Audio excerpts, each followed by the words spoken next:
Hi, I'm at the French Riviera. Maybe you won't believe it, but this is where I am. I am on the Nietzsche's walking path down from Es Village down to the seafront.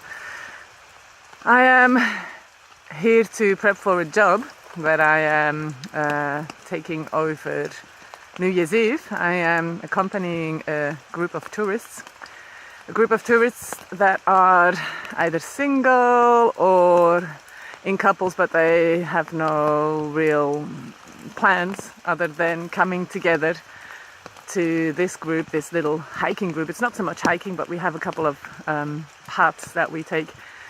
And I was just thinking, why do these people come to this New Year's Eve group? Why do they not stay in their homes? Why do they not meet with family or friends? So I thought, why do I come to this group? Well, to be honest, it's the first time in over, I think I got to go back 20 years, that I am a single lady over the holidays, over the festive season, Christmas and New Year's Eve.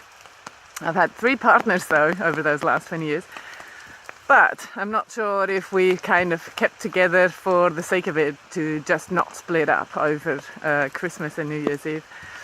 But it made me think about the inner landscape. Why do we think we have to do something special with these special days? Why do we think we can't be alone or just spend time with ourselves? This is, of course, how you think of your loneliness. If you see it as solitude and happy to spend time with yourself, then that's great. But if you see it, I'm so lonely, then of course you will also see all these lovely pairs, like here in Nice where I'm staying just now. I could focus on all the beautiful couples that are spending lovely time together, snuggling up and wanting to be cozy and warm and showing each other their photos and, just sharing.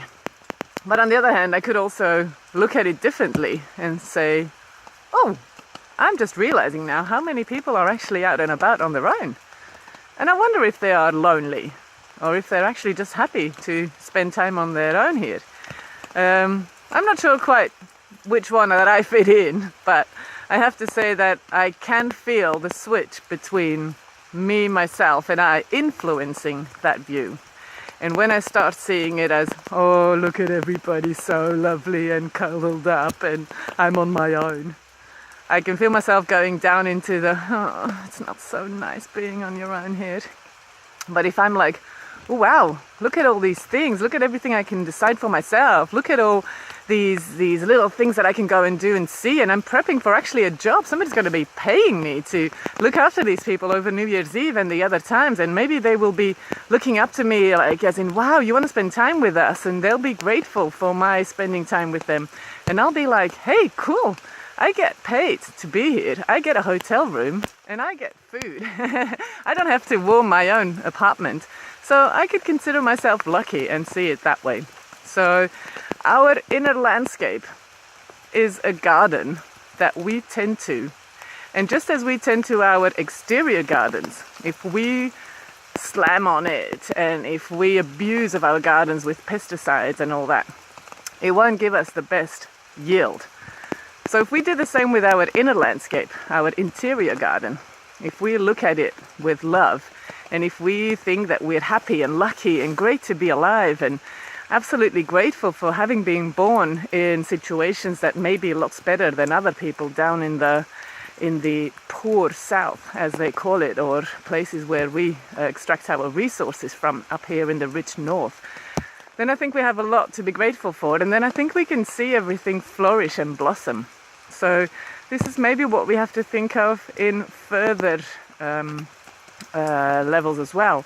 Like, don't abuse of your interior garden. Think pesticide as in sugar, and thinking negative thoughts and always seeing the bad side of things. So all of that is not going to do any good on your interior landscape. And like right now I'm thinking maybe my interior landscape should be getting warm and getting a chocolat chaud or maybe even something stronger, le vin rouge or something like that. And I'll be having to look after myself in a physical way too. So the balance between the mind, the body, and the spirit, as some call it, could refer back to the 3 ethics of permaculture. Look after your planet, your own ecosystem.